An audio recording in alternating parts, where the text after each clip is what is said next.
사도신경으로 우리의 신앙을 하나님께 고백하겠습니다. 나는 전능하신 아버지 하나님, 천지의 창조주를 믿습니다. 나는 그의 유일하신 아들, 우리 주 예수 그리스도를 믿습니다.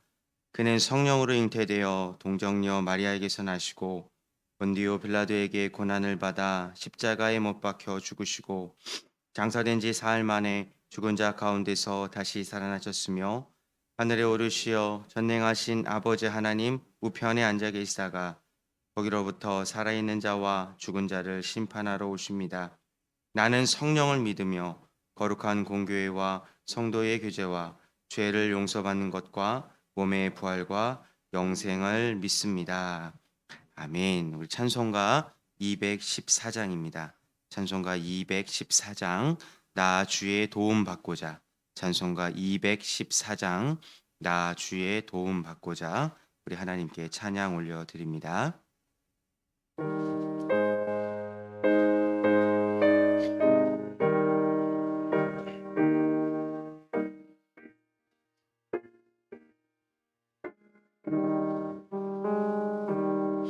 나 주의 도움 받고자 주 예수님께 빕니다. 흙으워 허락하시사 날 받아주소서.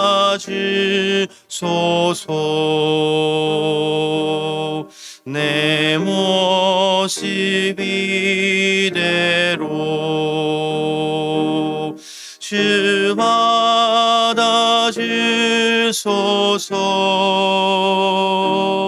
날 위해 돌아가신 주 날 받아주소서. 큰 죄에 빠져 영죽을 날 위해 피 흘렸으니 주 형상대로 빚으사 날 받아주소서.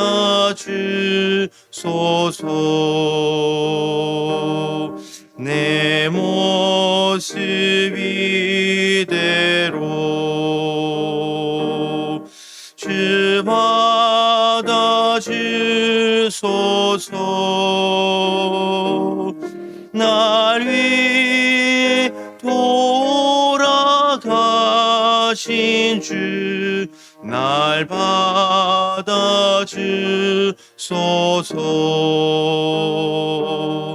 내 힘과 결심 약하여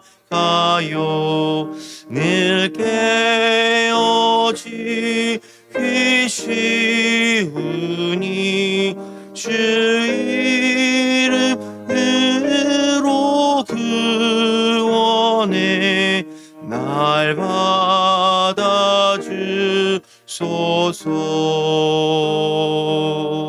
내 모습 이대로 주 받아주소서.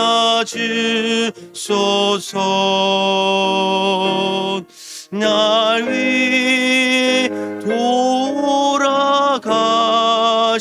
주 날 받아주소서.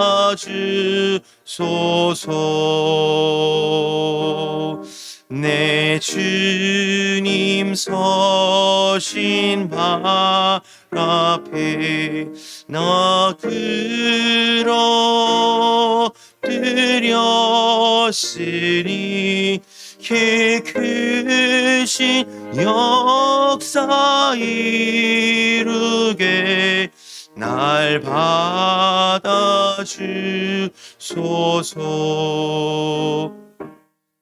내 모습 이대로 주 받아주소서.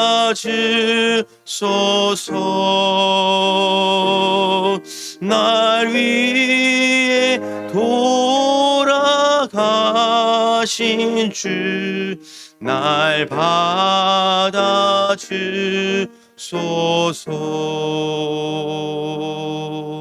아멘.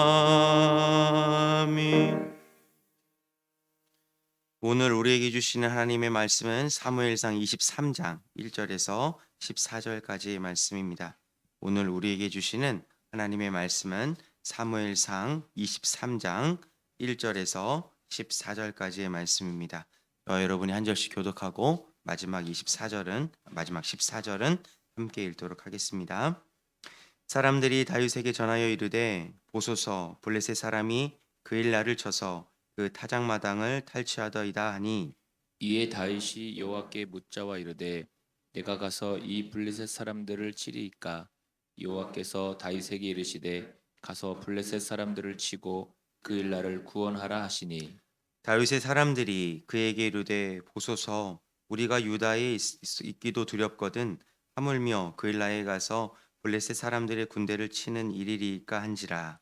다윗이 여호와께 다시 묻자온데 여호와께서 대답하여 이르시되 일어나 그 일나로 내려가라 내가 블레셋 사람들을 내 손에 넘기리라 하신지라.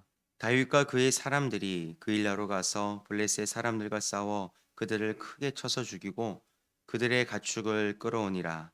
다윗이 이와 같이 그일라 주민을 구원하니라. 아히멜렉의 아들 아비아달이 그 일날 도망할 때에 손에 에봇을 가지고 내려왔더라.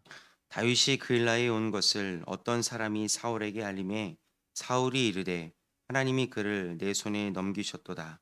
그가 문과 문빗장이 있는 성읍들에 들어갔으니 갇혔도다. 사울이 모든 백성을 군사로 불러 모으고 그 일나로 내려가서 다윗과 그의 사람들을 에워싸려 하더니 다윗은 사울이 자기를 해하려 하는 음모를 알고 제사장 아비아달에게 이르되 에봇을 이리로 가져오라 하고 다윗이 이르되 이스라엘 하나님 여호와여 사울이 나 때문에 이 성읍을 멸하려고 그 일나로 내려오기를 꾀한다 함을 주의 종이 분명히 들었나이다. 그일라 사람들이 나를 그의 손에 넘기겠나이까? 주의 종이 들은 대로 사울이 내려오겠나이까? 이스라엘의 하나님 여호와여 원하건대 주의 종에게 일러 주옵소서 하니 여호와께서 이르시되 그가 내려오리라 하신지라. 다윗이 이르되 그 일날 사람들이 나와 내 사람들을 사울의 손에 넘기겠나이까 하니 여호와께서 이르시되 그들이 너를 넘기리라 하신지라.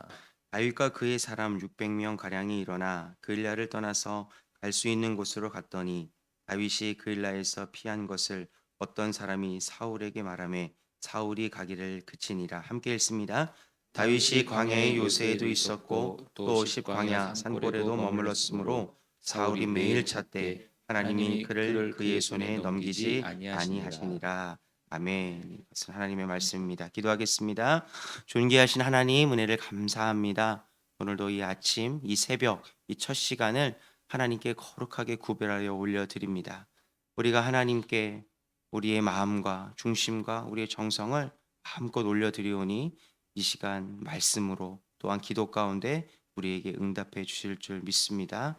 무엇보다 이 시간 하늘의 문을 여셔서 우리에게 성령의 충만을 허락하여 주시고 이 성령의 충만으로 말미암아 주님 허락하여 주신 이 세상과 삶을 넉넉히 살아갈 수 있게 은혜 베풀어 주시옵소서. 오늘 주님께 감사의 예물과 일천번째 예물 우리의 모든 것들을 하나님께 올려드립니다. 이 모든 것 받아주시고 아버지의 뜻이 하늘에서 같이 우리들의 삶 가운데 충만하게 이 마음을 경험하게 허락하여 주시옵소서. 감사드리며 살아계신 예수님의 이름으로 간절히 기도드립니다. 아멘. 오늘도 하나님의 은혜가 여러분들의 삶 가운데 충만하게 이루어지시기를 간절히 축원합니다. 우리 계속해서 사무엘상 말씀을 보고 있습니다. 이 말씀 되게 재미있죠. 이야기 형식으로 되어 있는 이 말씀이 우리에게 주는 메시지가 참 많이 있을 것 같습니다. 그런데 여러분들이 이 다윗의 지금 이 현 시점에 처해 계신다고 한다면 재미있다라는 말씀을 아마 쉽게 하지 못할 것 같습니다. 왜냐하면은 다윗은 지금 이 도망자 신분입니다. 누군가에게 죽임을 당할 것 같아서 누군가에게 오해를 받아서 삶을 살고 있는 인생은 너무나도 힘들고 어려운 것 같습니다. 여러분들 다윗과 같은 인생 이렇게 도망 다니는 인생은 살고 있지 않지만 이 누군가에게 작은 오해만 받고 있어도 우리가 정말로 소스라치듯이 힘들고 어렵고 심지어 밥도 못 먹고 잠도 못 자고 마음앓이를 하는 경험 한두 번씩 해보지 않으셨습니까? 이 다윗은 지금 누군가의 오해를 받는 것 이상의 상태입니다. 누군가에게 오해를 받고 누군가에게 미움을 받고 심지어 지금 죽음 직전까지 몰렸고 하나님께 약속을 받고 언약을 받고 또 하나님의 뜻대로 행하고 있지만 그럼에도 불구하고 많은 사람들이 이야기했던 하나님을 믿어서 복을 받았네 라는 그러한 상황에 처한 사람이 아닌 것입니다. 이 다윗이 얼마나 힘들지 우리가 다윗의 그런 모습으로 한번 묵상해 보시면요. 이 성경 이야기가 더 실감나게 느껴질 겁니다. 이 다윗이 이제 도망을 다니는 인생을 살다가 어느 정도 이제 세력이 모인 것 같습니다. 세력이 모여봤자 얼마나 모였겠습니까? 자신을 따르는 추종자 뭐 몇백 명 정도가 있을 것으로 이 성경은 기록하고 있습니다. 이렇게 생각해 볼 수 있습니다. 지금 다윗은 도망자 신분이고 이 사울은 안정적인 왕의 그러한 신분으로 살아가고 있는 상태입니다. 그런데 성경 1절이 정말로 재미있게 다가옵니다. 1절은 이렇게 기록하고 있습니다. 다 사람들이 다윗에게 전하여 이르되 보소서 블레셋 사람들이 그 일날을 쳐서 그 타작마당을 탈취하더이다 하니 지금 타작마당이라는 단어를 통해서 지금 추수 때다라는 것들 우리가 생각해 볼 수 있습니다. 이렇게 농사를 짓는 사람들의 1년의 가장 큰 소득이 이제 추수 때 나오지 않습니까? 지금 절대적으로 중요한 시기 가운데 나라의 전쟁이 일어난 겁니다. 이 그일라 지방에 블레셋 사람들이 쳐들어온 거예요. 여러분 한번 생각해 보십시오. 나라의 전쟁이 일어났습니다. 근데 그 전쟁을 왕이 먼저 알고 그 왕이 그 전쟁을 막아줘야지 이 그일라 사람들이 1년 동안 열심히 땀 흘리고 번 이 모든 것들을 지킬 수 있습니다. 그리고 그일라 사람들도 왕에게 찾아가서 왕이여 이런 일이 일어났으니 우리에게 군대를 보내주십시오라고 이렇게 요청을 해야 되는데 성경 사무엘상 23장 1절은 사람들이 사울에게 간 것이 아니라 다윗에게 전하여서 전쟁이 일어났습니다라고 이렇게 이야기하고 있습니다. 사람들의 마음은 지금 이미 사울에게서 많이 떠났다라는 것을 알 수 있어요. 지금 민심은 절대적으로 지금 다윗에게 기울어져 가고 있다라는 겁니다. 어떻게 보면 다윗은 주변에 전쟁하는 신복들도 있고 그리고 심지어 제사장도 자기의 편으로 돼 있어서 하나의 국가라고 볼 수 있고 하나의 왕으로 볼 수 있는 상태입니다. 만약에 제가 다윗이었다면 이런 생각이 들 것 같아요. 민심이 나에게로 지금 돌아오고 있네. 내가 이제 도망 다니지 말고 사울이랑 한판 붙어볼까? 라는 생각을 해볼 수도 있을 것 같습니다. 그런데 사울이 이러한 연약함을 따라가고 있을 때 다윗이 어떻게 보면 더 점점 세력을 키워가고 있을 때 다윗은 저와 같은 인간적인 생각을 한 것이 아니라 조금 다른 생각을 했다라고 성경은 기록하고 있습니다. 사람들의 문제를 해결해 주는 그러한 위치에 있는 사람이 이 시대에는 왕이었거든요. 사람들의 뭐 법률적인 문제, 재판적인 문제의 해결사들이 바로 왕의 역할이었는데 이러한 문제들을 직면했을 때 다윗은 조금 다른 방법을 취하고 있습니다. 문제를 해결하는 방식이 2절과 4절에 동일하게 기록되어 있는데 2절에는 다윗이 여호와께 묻자와 이르되 이렇게 기록되어 있고요. 4절에는 다윗이 여호와께 다시 묻자온대 이렇게 기록되어 있습니다. 다윗이 문제를 해결하는 방식, 자신의 인생의 문제를 푸는 방식은 우리와 조금 다르다라는 겁니다. 그것은 무엇이냐면 바로 하나님께 먼저 여쭈어 보는 삶을 살고 있었다라는 것이죠. 다윗은 이렇게 하나님께 여쭈어 보는 사람이었습니다. 우리가 하나님께 여쭈어 봤다라는 것이 조금 우리에게 좀 낯선 표현이 될 수 있지만 쉽게 이야기해서 다윗은 먼저 문제가 생겼을 때 하나님께 기도하는 사람이었다라고 우리의 언어로 쉽게 표현해 보면 좋을 것 같습니다. 사실 다윗은 자기 의지대로 살 수 있는 사람이었어요. 이 성경 3절을 같이 한번 읽어보겠습니다. 3절입니다. 시작. 다윗의 사람들이 그에게 이르되 보소서 우리가 유다에 있기도 두렵거든 하물며 그일라에 가서 블레셋 사람들의 군대를 치는 일이니까 한지라. 다윗이 왜 자기 의지대로 결정할 수 있는 사람이었냐면은 다윗에게는 이미 자신을 따르는 3절의 표현에 의하면 다윗의 사람들이 있었다라는 것입니다. 우리가 오늘 본문 13절에 가면 우리가 확인해 볼 수 있는데 다윗과 그의 사람 600명 가량이라고 이야기하고 있습니다. 다윗의 추종자가 이미 600명을 넘어서고 있다라는 겁니다. 600명을 넘어서고 있다라는 거예요. 어떻게 보면 다윗은 왕으로 군림할 수 있는 사람이었고요. 다윗은 나 스스로 모든 것들을 결정할 만한 위치에 있는 사람이 바로 다윗이었다는 겁니다. 그런데 다윗이 하나님께 왜 이렇게 물어보는 삶을 살았을까요? 그 이유는 다윗이 도망자이기 때문이 아닙니다. 우리가 잘 알다시피 다윗은 왕이 되었을 때에도 하나님께 늘 여쭈어보고 하나님께 기도하는 사람이었다는 것입니다. 다윗은 자신의 환경 때문에, 자신의 어려움이 처했을 때, 자신의 결핍 때문에 이것들을 해결해 줄 수 있는 분으로 하나님을 인정한 것뿐만 아니라 자신의 권위자로서 하나님을 두었기 때문에 모든 일이 일어나는 순간순간마다 하나님께 여쭈어 볼 수 있었다라는 것입니다. 여러분, 우리가 이 본문을 통해서 이 질문을 해볼 수 있어요. 우리는 진짜 하나님을 나의 권위자로 두고 있는가? 우리가 하나님을 나의 주인으로 우리가 여기고 그러한 신앙의 고백으로 살고 있기 때문에 우리가 지금 이곳에서 예배를 드리고 그리고 이곳에서 신앙생활을 하고 있는 것 아닙니까?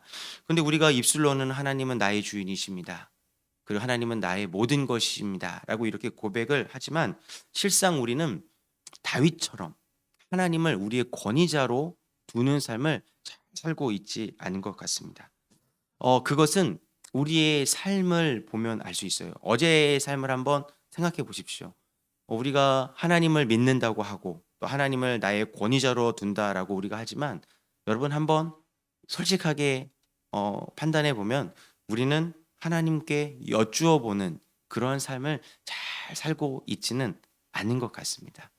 하루의 일정 동안 순간순간 무슨 일을 선택하기 이전에 우리가 하나님께 여쭈어 보는 삶을 살고 있는지, 하나님께 질문하는 삶을 살고 있는지, 하나님께 기도하는 삶을 살고 있는지 한번 스스로에 대해서 평가해 본다면 우리는 하나님을 권위자로 두고 있는가라는 그러한 결론을 우리 스스로 얻을 수 있을 것입니다. 오늘 하루 이 질문을 해보시면 좋을 것 같아요. 나는 과연 하나님을 나의 권위자로 두고 있는가? 내가 하나님을 권위자로 두고 있기 때문에 나는 하나님께 늘 여쭈어 보는 삶을 살고 있는가? 사실 우리가 어린 시절에는 질문을 참 많이 합니다. 물어보는 일들을 참 많이 해요. 그리고 우리가 예수님을 처음 믿었을 때는 하나님께 여쭈어 보는 삶을 많이 산 것 같습니다.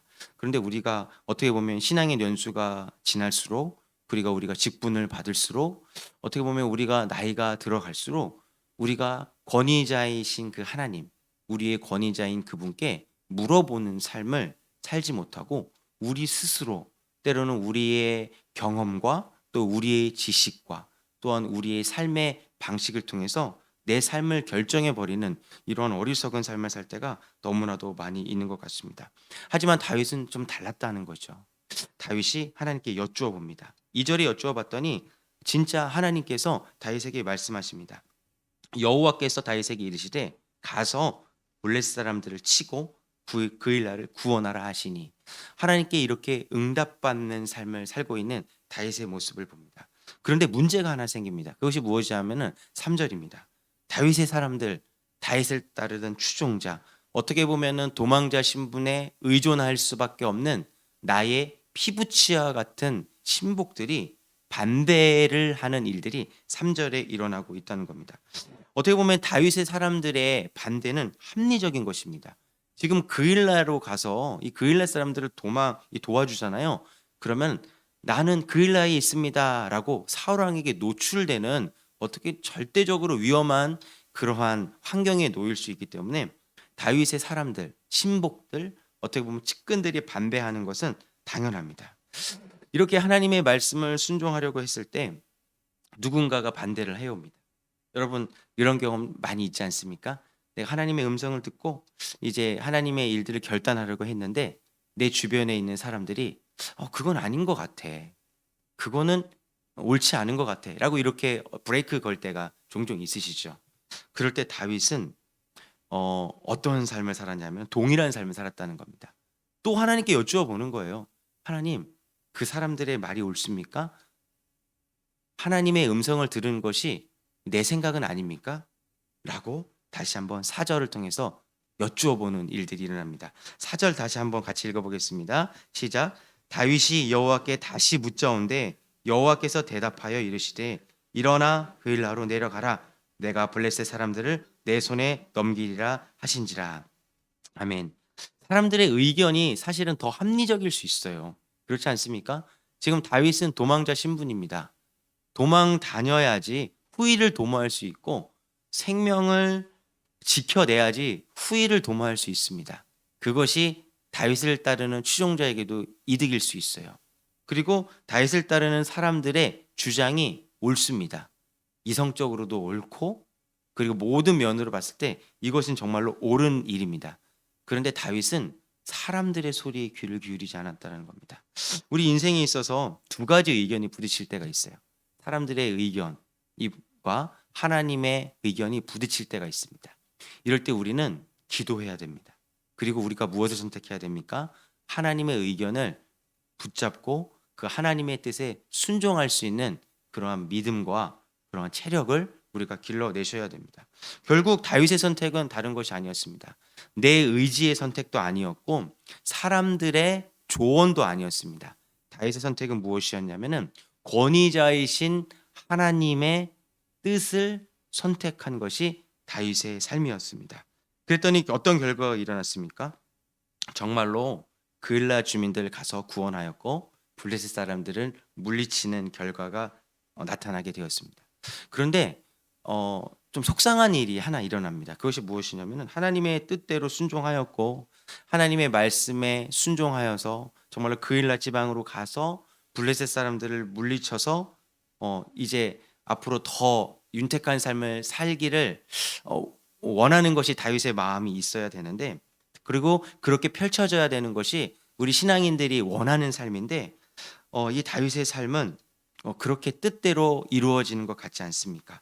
않습니다. 8절 말씀을 같이 한번 읽어보면 자세하게 이해할 수 있습니다. 8절에는 이렇게 기록되어 있습니다. 함께 읽어보겠습니다. 시작. 사울이 모든 백성을 군사로 불러 모으고 그일라로 내려가서 다윗과 그의 사람들을 에워싸려 하더니 하나님의 말씀에 순종한 결과가 이겁니다. 이제 사울에게 잡혀서 죽게 되었다라는 것이죠. 여러분 우리가 이럴 때 참 많이 있어요. 하나님의 말씀에 순종하였고 그리고 모든 것들을 다 무릅쓰고 하나님 말씀에 결단하여서 한 걸음 내딛었을 때 이제 형통케 되는 일들이 일어나겠구나라는 그런 기대적인 심리가 우리에게 있습니다. 그런데 다윗의 인생은 그런 인생이 되지 않고 있습니다. 어떤 인생이 됩니까? 결국은 이제 사울에게 잡혀서 사울의 군대에 둘러싸여서 이제 죽게 되는 그러한 인생이 되려고 합니다. 하나님의 뜻대로 일을 해결하고 하나님 뜻대로 삶을 살면 좋은 일이 일어났어야 되는데 그렇지 않았다는 겁니다. 사울이 다윗이 그일라에 있다는 소식을 듣고 8절처럼 포이아로 내려옵니다. 만약에 제가 다윗이었다면은 그래 이판사판이다 하고 한 판 붙었을 것 같아요. 왜냐하면 나한테는 이미 600명이라는 사람들도 있고 그리고 나를 따르는 추종자도 있습니다. 그 추종자의 대표적인 사람들이 600명의 사람도 있겠지만 지금 내가 그일라 사람들을 구원하지 않았습니까? 그 사람들을 설득을 해갖고 나를 도와주십시오. 내가 여러분들의 추수 때에 여러분들을 구원하여 주셔서 1년 소출을 보상해 주지 않았습니까? 그러니 나를 좀 도와주십시오라고 제가 어떻게 해서든지 설득해서 저는 지금 나를 둘러싸 내려오는 그 사울과 지금 한판 붙었을 것입니다. 그런데 세상 사람들의 시선에는 이 다윗이 어리석을 만큼 저처럼 나의 감정대로 그리고 어떻게 보면은 세상의 사람들의 셈법처럼 다윗은 이렇게 반응한 것이 아니라 사람들의 민심을 동원하여서 사울을 대적한 것이 아니라 미련하게끔 다시 한번 하나님께 여쭈어 보는 그러한 일들을 지금 하고 있다는 것입니다. 우리 10절 말씀을 같이 한번 읽어볼까요? 10절입니다. 다윗이 이르되 이스라엘 하나님 여호와여 사울이 나 때문에 이 성읍을 멸하려고 그일라로 내려오기를 꾀한다 함을 주의 종이 분명히 들었나이다. 하나님 여호와여 다시 한번 하나님께 여쭙는 어떻게 보면은 사람의 셈법으로 봤을 땐 좀 미련한 방법을 지금 다윗이 사용하고 있는 겁니다. 여러분이라면 어떻게 하시겠습니까? 다윗처럼 미련하게 권위자이신 하나님께 다시 한번 엽죽는 삶을 살겠습니까? 아니면 지금 나에게 600명이라는 추종자도 있고 내가 그 일날 사람들을 구원했으니까 이 사람들을 규합하면 몇천 명이 될 텐데 그래 사울 왕을 한번 대적해 보자 라는 그런 인생의 세법을 가지고 삶을 살겠습니까? 성경은 다윗이 선택한 삶이 옳다라고 이렇게 이야기하고 있습니다. 다윗이 하나님 여호와여 하나님께 여쭈어 봤을 때 하나님이 다시 한번 응답하는 그러한 삶으로 말씀해 주신다라는 것입니다. 11절 말씀에는 이렇게 기록되어 있습니다. 그 일날 사람들이 나를 그의 손에 넘기겠나이까? 여쭈어 보는 거죠. 주의 종이 들은 대로 사울이 내려오겠나이까? 여쭈어 보는 겁니다. 이스라엘의 하나님 여호와여 원하건대 주의 종에게 일러 주옵소서 여쭈어 보는 겁니다. 그랬더니 여호와께서 이르시되 그가 내려오리라 하신지라. 그리고 12절에 그 일날 사람들이 와서 나와 내 사람들을 사울의 손에 넘기겠나이까? 여쭈어 보는 겁니다. 그랬더니 하나님께서 말씀하십니다. 여호와께서 이르시되 그들이 너를 넘기리라 하신지라. 여러분 우리는 하나님을 믿습니다. 그리고 그 믿음 속에는 우리가 하나님께 여쭈어 보면은 그분은 우리에게 신실하게 응답하신다는 그런 확신을 가지고 있습니다. 우리가 매주일 금요일마다 우리 담임 목사님과 함께 예수님의 기도 학교를 통해서 이 기도의 응답에 대해서 배우고 있습니다. 예수님 하나님께서 어떻게 기도에 응답하신다고 말씀하셨죠? 우리가 기도했을 때 우리 기도대로 응답을 하시거나 아니면 아니야 라는 것으로 응답을 해주신다는 거나 아니면 기다려 라는 것을 응답해 주신다고 말씀해 주신다는 겁니다. 하나님은 어떠한 방법으로든 우리가 하나님께 여쭈어보면은 그분께서 응답해 주신다는 겁니다. 그런데 우리는 기도하지 못하고 여쭈어보지 못하는 삶을 살고 있습니까? 왜입니까? 하나님보다 내 방법이 더 옳다라는 그러한 어리석음과 교만함을 우리가 가지고 있기 때문이죠. 결국은 다윗은 하나님을 선택합니다. 그리고 어려운 시간뿐만 아니라 다윗의 인생 속에서 늘 하나님과 여쭈어보는 삶을 살았고 있었기 때문에 다윗은 큰 결정을 합니다. 그 결정이 무엇이냐면 바로 13절입니다. 13절 같이 한번 읽어보겠습니다. 다윗과 그의 사람 600명가량이 일어나 그 일날을 떠나서 갈 수 있는 곳으로 갔더니 다윗이 그 일날에서 피한 것을 어떤 사람이 사울에게 말하며 사울이 가기를 그치니라. 다윗의 결정은 무엇이었냐면은 그래 떠나자라는 것입니다. 근데 속상한 것은 무엇이냐면은 갈 수 있는 곳으로 갔다라는 것입니다. 이것이 무엇입니까? 이곳 저곳으로 또 떠돌기 시작했다라는 겁니다. 너무 속상해요. 하나님께 기도해서 하나님께 응답받았고 그 응답의 말씀을 붙잡고 삶을 살았더니 또 떠돌이 인생이 되었다라는 것입니다. 저는 이 말씀을 묵상하면서 너무나도 속상하더라고요. 그런데 13절까지만 읽으면 우리가 너무나도 속상한데 오늘 우리가 묵상한 14절의 말씀이 우리에게 큰 위로가 되는 것 같습니다. 14절 말씀 같이 한번 읽어보겠습니다. 다윗이 광야의 요새에도 있었고 또 십광야 산골에도 머물렀으므로 사울이 매일 찾되 하나님이 그를 그의 손에 넘기지 아니하시니라. 아멘. 여러분 이것이 우리에게 은혜입니다. 하나님 말씀에 순종하였더니 다윗의 인생이 무엇입니까? 광야에서 머무는 것이었죠. 광야에서 머물고 광야의 산골에서 머물렀습니다. 세상 사람들이 봤을 때는 미련해 보일 수 있어요. 하나님의 말씀에 순종했더니 결국은 광야구나. 하나님의 말씀에 순종했더니 결국은 떠돌이 인생이네 라고 이렇게 사람들이 조롱할 수 있습니다. 그런데 하나님의 평가는 달랐다는 겁니다. 하나님은 무엇을 하고 있었습니까? 광야에 있었고 600명이라는 사람이 늘 광야에서 머물렀지만 사울이 매일 찾았으나 하나님이 다윗과 그 사람들을 사울의 손에 넘기지 않았다라고 성경은 기록하고 있다는 겁니다. 여러분 오늘 말씀을 통해서 이것을 한번 묵상해 보면 좋을 것 같습니다. 여러분의 인생 가운데 결정해야 될 중요한 것들이 있죠. 무엇을 해야 될지 결정할 것들이 분명히 있을 것입니다. 그런데 결정은 여러분이 하는 것입니다. 하지만 결정하기 전에 한 번만 더 하나님께 여쭈어 보십시오. 하나님, 내가 과연 이것들을 해야겠습니까? 그럴 때 하나님이 분명히 오늘 다윗에게 말씀하셨듯이 우리에게도 말씀해 주실 것입니다. 그리고 우리에게 어떻게 말씀해 주시냐면은 13절에 기록된 것처럼 동역자 600명이 너에게 있고 광야에서도 너를 지키시겠다라고 우리에게 응답해 주실 것입니다. 이러한 하나님의 은혜와 또 하나님의 귀한 도우심이 여러분들의 인생 가운데 충만하게 있기를 간절히 축원드리겠습니다. 기도하겠습니다.